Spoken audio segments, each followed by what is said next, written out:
بسم اللہ الرحمن الرحیم۔ شروع کرتا ہوں میں اللہ تعالیٰ کے نام سے جو بڑا مہربان نہایت رحم والا ہے۔ کاف ہا یا عین صاد۔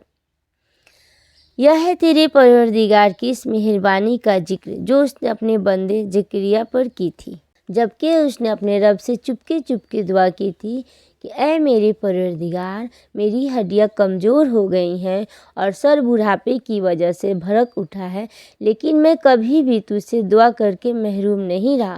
مجھے اپنے مرنے کے بعد اپنے قرابت والوں کا ڈر ہے۔ میری بیوی بھی بانجھ ہے، بس تو مجھے اپنے پاس سے وارث عطا فرما جو میرا بھی وارث ہو اور یعقوب علیہ السلام کے خاندان کا بھی جانشین، اور میرے رب تو اسے مقبول بندہ بنا لے۔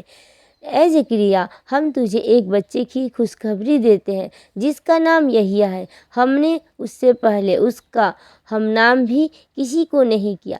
زکریا علیہ السلام کہنے لگے، میرے رب، میرے یہاں لڑکا کیسے ہوگا جبکہ میری بیوی بانجھ اور میں خود بڑھاپے کی انتہائی ضعیف کو پہنچ چکا ہوں؟ ارشاد ہوا کہ وعدہ اسی طرح ہو چکا۔ تیرے رب نے فرما دیا ہے کہ مجھ پر تو یہ بالکل آسان ہے، اور تو خود جبکہ کچھ نہ تھا میں تجھے پیدا کر چکا ہوں۔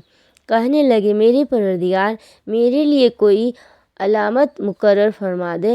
ارشاد ہوا کہ تیرے لیے علامت یہ ہے کہ باوجود بھلا چنگا ہونے کے تو 3 راتوں تک کسی شخص سے نہ بول سکے گا۔ اب زکریا علیہ السلام اپنے حجرے سے نکل کر اپنی قوم کے پاس آ کر انہیں اشارہ کرتے ہیں کہ تم صبح و شام اللہ تعالیٰ کی تسبیح بیان کرو۔ اے یحییٰ، میری کتاب کو مضبوطی سے تھام لے، اور ہم نے اسے لڑکپن ہی سے دانائی عطا فرما دی اور اپنے پاس سے شفقت اور پاکیزگی بھی۔ وہ پرہیزگار شخص تھا اور اپنے ماں باپ سے نیک سلوک کرنے والا تھا۔ وہ سرکش اور گنہگار نہ تھا۔ اس پر سلام ہو جس دن وہ پیدا ہوا اور جس دن وہ مرے اور جس دن وہ زندہ کر کے اٹھایا جائے۔ اس کتاب میں مریم کا بھی واقعہ بیان کر جبکہ وہ اپنے گھر کے لوگوں سے علیحدہ ہو کر مشرق جانب آئی اور ان لوگوں کی طرف سے پردہ کر لیا۔ پھر ہم نے اس کے پاس اپنی روح جبرائیل علیہ السلام کو بھیجا، پس وہ اس کے سامنے پورا آدمی بن کر ظاہر ہوا۔ یہ کہنے لگی، میں تجھ سے رحمان کی پناہ مانگتی ہوں، اگر تو کچھ بھی ہے اللہ سے ڈرنے والا ہے۔ اس نے جواب دیا کہ میں تو اللہ کا بھیجا ہوا قاصد ہوں، تجھے ایک پاکیزہ لڑکا دینے آیا ہوں۔ کہنے لگے، بھلا میرے یہاں بچہ کیسے ہو سکتا ہے؟ مجھے کسی انسان کا ہاتھ تک نہیں لگا اور نہ میں بدکار ہوں۔ اس نے کہا، بات تو یہی ہے، لیکن تیرے پروردگار کا ارشاد ہے کہ وہ مجھ پر بہت ہی آسان ہے، ہم تو اسے لوگوں کے لیے ایک نشانی بنا دیں گے اور اپنی خاص رحمت۔ یہ تو ایک طے شدہ بات ہے۔ پس وہ حمل سے ہو گئی اور اسی وجہ سے وہ یکسو ہو کر ایک دور کی جگہ چلی گئی۔ پھر درد زہ اسے ایک کھجور کے تنے کے نیچے لے آیا۔ بولی، کاش میں اس سے پہلے ہی مر گئی ہوتی اور لوگوں کی یاد سے بھی بھولی بسری ہو جاتی۔ اتنے میں اسے نیچے سے ہی آواز دی کہ آج رہ خاطر نہ ہو، تیرے رب نے تیرے پاؤں تلے ایک چشمہ جاری کر دیا ہے۔ اتنے میں اسے نیچے سے ہی آواز دی کہ آج اجردہ خاطر نہ ہو، تیرے رب نے تیرے پاؤں تلے ایک چشمہ جاری کر دیا ہے، اور اس کے کھجور کے تنے کو اپنی طرف ہلا، اور اس کھجور کے تنے کو اپنی طرف ہلا، یہ تیرے سامنے تر و تازہ پکی کھجوریں گرا دے گا۔ اب چین سے کھا پی اور آنکھیں ٹھنڈی رکھ۔ اگر تجھے کوئی انسان نظر پڑ جائے تو کہہ دینا کہ میں نے اللہ رحمان کے نام کا روزہ مان رکھا ہے، میں آج کسی شخص سے بات نہ کروں گی۔ اب حضرت عیسیٰ علیہ السلام کو لیے ہوئے وہ اپنی قوم کے پاس آئی۔ سب کہنے لگے، مریم، تو نے بڑی بری حرکت کی۔ اے ہارون کی بہن، نہ تو تیرا باپ برا آدمی تھا اور نہ تیری ماں بدکار تھی۔ مریم نے اپنے بچے کی طرف اشارہ کیا۔ سب کہنے لگے کہ لو بھلا ہم گود کے بچے سے باتیں کیسے کریں؟ بچہ بول اٹھا کہ میں اللہ تعالیٰ کا بندہ ہوں، اس نے مجھے کتاب عطا فرمائی اور مجھے اپنا پیغمبر بنایا ہے، اور اس نے مجھے بابرکت کیا ہے جہاں بھی میں ہوں، اور اس نے مجھے نماز اور زکوٰۃ کا حکم دیا ہے جب تک بھی میں زندہ رہوں، اور اس نے مجھے اپنی والدہ کا خدمت گزار بنایا ہے اور مجھے سرکش اور بدبخت نہیں کیا، اور مجھ پر میری پیدائش کے دن اور میری موت کے دن اور جس دن کے میں دوبارہ زندہ کھڑا کیا جاؤں گا سلام ہی سلام ہے۔ یہ ہے صحیح واقعہ عیسیٰ بن مریم علیہ السلام کا۔ یہی ہے وہ حق بات جس میں لوگ شک و شبہ میں مبتلا ہیں۔ اللہ تعالیٰ کے لیے اولاد کا ہونا لائق نہیں، وہ تو بالکل پاک ذات ہے۔ وہ تو جب کسی کام کے سر انجام دینے کا ارادہ کرتا ہے تو اسے کہہ دیتا ہے کہ ہو جا، وہ اسی وقت ہو جاتا ہے۔ میرا اور تم سب کا پروردگار صرف اللہ تعالیٰ ہی ہے، تم سب اسی کی عبادت کرو، یہی سیدھی راہ ہے۔ پھر یہ فرقے آپس میں اختلاف کرنے لگے، بس کافروں کے لیے ویل ہے اور ایک بڑے سخت دن کی حاضری سے۔ کیا خوب دیکھنے والے ہوں گے اس دن جب کہ ہمارے سامنے حاضر ہوں گے، لیکن آج تو یہ ظالم لوگ سریع گمراہی میں پڑے ہوئے ہیں، تو انہیں اس رنج و افسوس کے دن کا ڈر سنا دے جبکہ کام کا انجام کو پہنچا دیا جائے تو انہیں اس رنج و افسوس کے دن کا ڈر سنا دے جبکہ کام انجام کو پہنچا دیا جائے گا، اور یہ لوگ غفلت اور بے ایمانی میں ہی رہ جائیں گے۔ خود زمین کے اور تمام زمین والوں کے وارث ہم ہی ہوں گے، اور سب لوگ ہماری ہی طرف لوٹا کر لائے جائیں گے۔ اس کتاب میں ابراہیم علیہ السلام کا قصہ بیان کر، بے شک وہ بڑی سچائی والے پیغمبر تھے۔ اس کتاب میں ابراہیم علیہ السلام کا قصہ بیان کر، بے شک وہ بڑی سچائی والے پیغمبر تھے، جبکہ انہوں نے اپنے باپ سے کہا کہ ابا جان، آپ ان کی پوجا پاٹ کیوں کر رہے ہیں، یہ جو نہ سنے نہ دیکھے نہ آپ کو کچھ بھی فائدہ پہنچا سکے۔ میرے مہربان باپ، آپ دیکھیے میرے پاس وہ علم آیا ہے جو آپ کے پاس آیا ہی نہیں، تو آپ میری ہی مانیں، میں بالکل سیدھی راہ کی طرف آپ کی رہبری کروں گا۔ میرے ابا جان، آپ شیطان کی پرستش سے باز آ جائے، شیطان تو رحم و کرم والے اللہ تعالیٰ کا بڑا ہی نافرمان ہے۔ ابا جان، مجھے خوف لگا ہے کہ کہیں آپ پر کوئی عذاب الہی نہ آ پڑے کہ آپ شیطان کے ساتھی بن جائے۔ اس نے جواب دیا کہ اے ابراہیم، کیا تو ہمارے معبودوں سے روگردانی کر رہا ہے؟ سن، اگر تو باز نہ آیا تو میں تجھے پتھروں سے مار ڈالوں گا، جا ایک مدت دراز تک مجھ سے الگ رہ۔ کہا اچھا، تم پر سلام ہو، میں تو اپنے پروردگار سے تمہاری بخشش کی دعا کرتا رہوں گا، وہ مجھ پر حد درجہ مہربان ہے۔ میں تو تمہیں بھی اور جن کو تم اللہ تعالیٰ کی سوا پکارتے ہو انہیں بھی سب کو چھوڑ رہا ہوں، صرف اپنے پروردگار کو پکارتا رہوں گا۔ مجھے یقین ہے کہ میں اپنے پروردگار سے دعا مانگ کر محروم نہ رہوں گا۔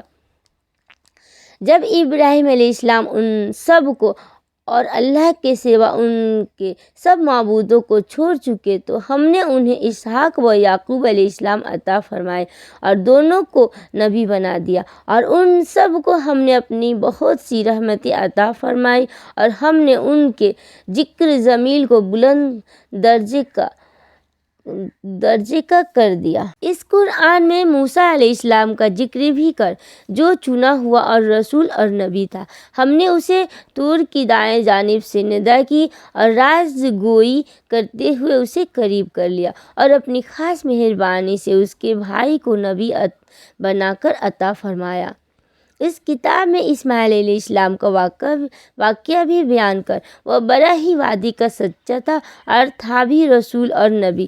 وہ اپنے گھر والوں کو برابر نماز اور زکوٰۃ کا حکم دیتا تھا اور تھا بھی اپنے پروردگار کی بارگاہ میں پسندیدہ اور مقبول۔ اور اس کتاب میں ادریس علیہ السلام کا بھی ذکر کر، وہ بھی نیک کردار پیغمبر تھا۔ ہم نے اسے بلند مقام پر اٹھا لیا۔ یہی وہ انبیاء ہیں جن پر اللہ تعالیٰ نے فضل و کرم کیا، جو اولاد آدم میں سے ہیں اور ان لوگوں کی نسل سے ہیں جنہیں ہم نے نوح علیہ السلام کے ساتھ کشتی میں چڑھا لیا تھا، اور اولاد ابراہیم و یعقوب سے، اور ہماری طرف سے راہ یافتہ اور ہمارے پسندیدہ لوگوں میں سے۔ ان کے سامنے جب اللہ رحمان کی آیتوں کی تلاوت کی جاتی تھی یا سجدہ کرتے اور روتے گڑ گڑاتے گر پڑتے تھے، پھر ان کے بعد ایسے ناخلف پیدا ہوئے کہ انہوں نے نماز جعلیہ کر دی اور نفسانی خواہشوں کے پیچھے پڑ گئے، سو ان کا نقصان ان کے آگے آئے گا، بجائے ان کے جو توبہ کر لے اور ایمان لائے اور نیک عمل کرے۔ ایسے لوگ جنت میں جائیں گے اور ان کی ذرا سی بھی حق تلفی نہ کی جائے گی۔ ہمیشگی والی جنتوں میں جن کا غائبانہ وعدہ اللہ مہربان نے اپنے بندوں سے کیا ہے، بے شک اس کا وعدہ پورا ہونے والا ہی ہے۔ وہ لوگ وہاں کوئی لغو بات نہ سنیں گے، صرف سلام ہی سلام سنیں گے۔ ان کے لیے وہاں صبح و شام ان کا رزق ہوگا۔ یہ ہے وہ جنت جس کا وارث ہم اپنے بندوں میں سے انہیں بناتے ہیں جو متقی ہو۔ ہم بغیر تیرے رب کے حکم کے اتر نہیں سکتے۔ ہمارے آگے پیچھے اور ان کے درمیان کی کل چیزیں اسی کی ملکیت میں ہیں۔ تیرا پروردگار بھولنے والا نہیں۔ آسمانوں کا، زمین کا اور جو کچھ ان کے درمیان ہے، سب کا رب وہی ہے۔ تو اس کی بندگی کر اور اس کی عبادت پر جم جا۔ کیا تیرے علم میں اس کا ہم نام ہم پلہ کوئی اور بھی ہے؟ انسان کہتا ہے کہ جب میں مر جاؤں گا تو کیا پھر زندہ کر کے نکالا جاؤں گا؟ کیا یہ انسان اتنا بھی یاد نہیں رکھتا کہ ہم نے اسے اس سے پہلے پیدا کیا، حالانکہ وہ کچھ بھی نہ تھا؟ تیرے پروردگار کی قسم، ہم انہیں اور شیطانوں کو جمع کر کے ضرور جہنم کے ارد گرد گھٹنوں کے بل گرے ہوئے حاضر کر دیں گے۔ ہم پھر ہر گروہ سے انہیں الگ نکال کھڑا کریں گے جو اللہ رحمان سے بہت اکڑے پھرتے تھے۔ پھر ہم انہیں بھی خوب جانتے ہیں جو جہنم کے داخلے زیادہ سزاوار ہیں۔ تم میں سے ہر ایک وہاں ضرور وارد ہونے والا ہے۔ یہ تیرے پروردگار کے ذمہ قطعی فیصل شدہ امر ہے۔ پھر ہم پرہیزگاروں کو تو بچا لیں گے اور نافرمانوں کو اسی میں گھٹنوں کے بل گرا ہوا چھوڑ دیں گے۔ جب ان کے سامنے ہماری روشن آیتیں تلاوت کی جاتی ہے تو کافر مسلمان سے کہتے ہیں کہ بتاؤ، ہم تم دونوں جماعتوں میں سے کس کا مرتبہ زیادہ ہے اور کس کی مجلس شاندار ہے؟ ہم تو ان سے پہلے بہت سی جماعتوں کو غارت کر چکے ہیں جو ساز و سامان اور نام و نمود میں ان سے بڑھ چڑھ کر تھے۔ کہہ دیجئے، جو گمراہی میں ہوتا اللہ رحمان اس کو خوب لمبی مہلت دیتا ہے، یہاں تک کہ وہ ان چیزوں کو دیکھ لے جن کا وعدہ کیے جاتے ہیں، یعنی عذاب یا قیامت کو۔ اس وقت ان کو صحیح طور پر معلوم ہو جائے گا کہ کون بڑے مرتبے والا اور کس کا جتھا کمزور ہے۔ اور ہدایت یافتہ لوگوں کو اللہ تعالیٰ ہدایت میں بڑھاتا ہے، اور باقی رہنے والی نیکیاں تیرے رب کے نزدیک ثواب کے لحاظ سے اور انجام کے لحاظ سے بہت ہی بہتر ہے۔ کیا تو نے اسے بھی دیکھا جس نے ہماری آیتوں سے کفر کیا اور کہا کہ مجھے تو مال و اولاد ضرور ہی دی جائے گی؟ کیا وہ غیب پر مطلع ہے یا اللہ کا کوئی وعدہ لے چکا ہے؟